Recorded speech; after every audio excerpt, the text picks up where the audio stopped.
Warangal greater నగరంలో ఓ కాంగ్రెస్ నాయకుడి నుంచి తమకు రక్షణ కావాలంటూ రోడ్డెక్కారు స్థానిక మహిళలు. అధికార పార్టీ పేరు చెప్పుకుంటూ పలువురి వద్ద వసూలు చేసిన డబ్బులు ఇప్పించాలంటూ ఆందోళన బాట పట్టారు. వరంగల్ నగరంలోని ఎన్టీఆర్ నగర్ కు చెందిన కాంగ్రెస్ నాయకుడు అడప మహేష్ నుంచి కాపాడాలని మహిళలు స్థానిక ఎన్టీఆర్ విగ్రహం ముందు ఆందోళన చేపట్టారు. అడప మహేష్ అనే వ్యక్తి ఆగడాలు రోజు రోజుకు ఎక్కువైపోతున్నాయని, డివిజన్లోని ప్రజలను, మహిళలను ఇబ్బందులకు గురి చేస్తున్నారని వాపోయారు. పోలీసులు విచారణ జరిపి అతనిపై తగిన చర్యలు తీసుకోవాలని వారు కోరారు. ఒక ఫ్లాట్ అమ్ముకుంటే అందులో 3 లక్షలు అభివృద్ధి కమిటీ అని ఉంది. అందులో 10,000 తీసుకుంటా. అసలు ఫస్ట్లో 3,000 ఉండే, 3 పోయి 5 చేసిండు, 5 పోయి అటు 10 ఇటు 10 చేసిండు. అవి కాకుండా డైరెక్ట్ ఒక్కడే నాకు ఎరకలోళ్ళు ఉన్నారు, నాకు గుండాలు ఉన్నారు, నాకు అక్కడి నుంచి వాళ్ళు వస్తారు పెద్దమ్మగడ్డ నుంచి అని చెప్పి భయాందోళనకు ఇక్కడ లీడర్లను కూడా భయాందోళనకు గురి చేసి 3 లక్షలు తీసుకున్నాం. ఒక్కడే తీసుకున్నాక తర్వాత మేము మమ్మల్ని కూడా నమ్మించి మహిళలను ఒక పంచాయతీలో తీసుకుపోయి మమ్మల్ని చూయించి భయాందోళనకు గురి చేసి వాళ్ళ దగ్గర 3,50,000 తీసుకొని మీకు ₹1,00,000 ఇస్తాను. మాకు అవి కూడా ఇవ్వకుండా మేము పోతే మమ్మల్ని అడిగితే అన్నాడు కదా, ఈ ఫాల్తు ముండాల గీ ముండాలక ఇచ్చేది ఏం చేసుకుంటే చేసుకుని ఎమ్మెల్యే దగ్గర పోతారా పోని ఇష్టం అన్నకాడికి పోని. మేము ఒక పెద్ద మనిషిని నమ్మి అతని దగ్గర పోయినాం.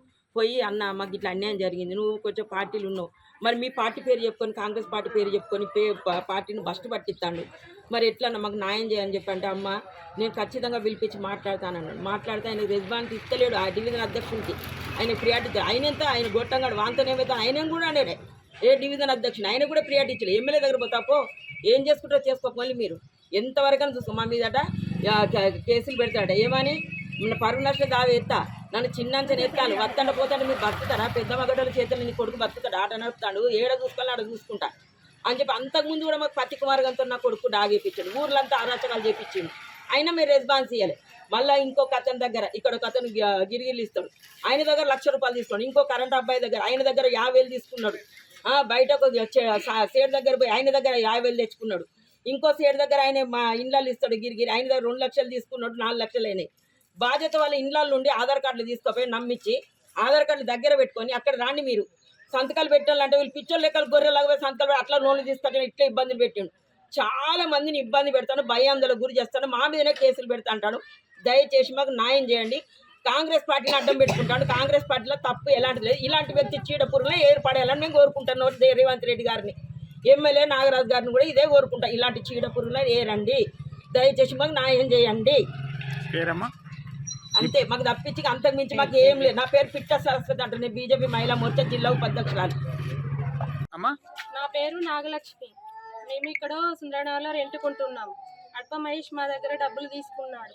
మేము ఎన్టీఆర్ నగర్లో ఫ్లాట్లు ఇస్తామని తీసుకున్నాడు. ఇంతవరకు తన రెస్పాన్స్ లేదు. మా గలీలో అందరము కలిసి 50,000 ఇచ్చాము. 50,000 ఇచ్చిన తరంతరంగా తీసుకొని కూలి చేసుకుంటాం. మేము కూలి చేసుకొని 4 చేసుకొని ఇల్లు లేవు. గత 10 సంవత్సరాలు 20 సంవత్సరాల నుంచి రెంటుకుంటామని తనకి ఇచ్చాము. ఎన్నోసార్లు తిరిగాము, రెస్పాన్స్ లేదు. ఎన్నిసార్లు అడిగాము, ఇంటికి వెళ్ళాము. లాస్ట్కి అన్నాడు డబ్బులు లేవు, ఇల్లు లేవు, మీరు మా దగ్గరికి రావద్దు, మా దగ్గరకు ఉంటే మా దగ్గరకు వస్తే బాగుండదని మాకు భయం చెప్పాడు. దాంతో ఆధార్ కార్డులు అన్నీ తీసుకున్నాడు. దీని ద్వారా మాకు న్యాయం జరగాలి. తన నుంచి మాకు న్యాయం కావాలి. మాకు కావాల్సిన ఇల్లు ఇస్తా అన్నాడు, ఇవ్వలేదు. డబ్బులన్నీ ఇవ్వు అని ఎమ్మడి పడ్డాము. మేము గిరిగిరిలు తీసుకొని పట్టుకున్నాం. 10 మంది కలిసి ఇచ్చాము 50,000. ఎవరి దగ్గర నుంచి కూడా రెస్పాన్స్ లేదు. అందరి దగ్గర తీసుకున్నాడు. ఒక్కొక్కరి దగ్గర 20,000 తీసుకున్నాడు. మేము నమ్మి ఇచ్చాము. కూలికి చేసుకుంటే బతికేటోళ్ళు, మాకు తన నుంచి న్యాయం కావాలి, తప్పకుండా న్యాయం జరగాలని అడగబోతే డబ్బులు ఇస్తాను తరిమి కొడుతున్నాడు. డబ్బులు లేవు, ఫ్లాట్లు లేవు, మీరు ఎవరు మా దగ్గరికి రావద్దు అని కఠినంగా చెప్తున్నాడు. దీనికైతే మేము మీడియా వాళ్ళని మేమైతే చేరుకున్నాము. మీరైతే మాకు తగిన సహాయం తప్పకుండా చేయాలని మనస్ఫూర్తిగా కోరుకుంటున్నాం. ఇలాంటి ఆడవాళ్ళని ఏ రోజు కానీ ఎవ్వరు కానీ ఇలా చేయకూడదు. నమ్మి ఉంటారు కదా, ఇల్లు లేని వాళ్ళు ఉంటారు, ఎందుకో ఎక్కడి నుంచో బతకడానికి వచ్చిళ్ళు. వాళ్ళ జీవితాన్ని మాత్రం ఆడుకోవద్దు. ఒక్కరి ద్వారా ఆడుకుంటారంటే ప్రతి ఒక్క మహిళకు కూడా ఇది న్యాయమా అన్యాయం అనేది వానికి తెలిసి ఉండాలి. అందుకని మేము మీడియాను శ్రేమరించినాము.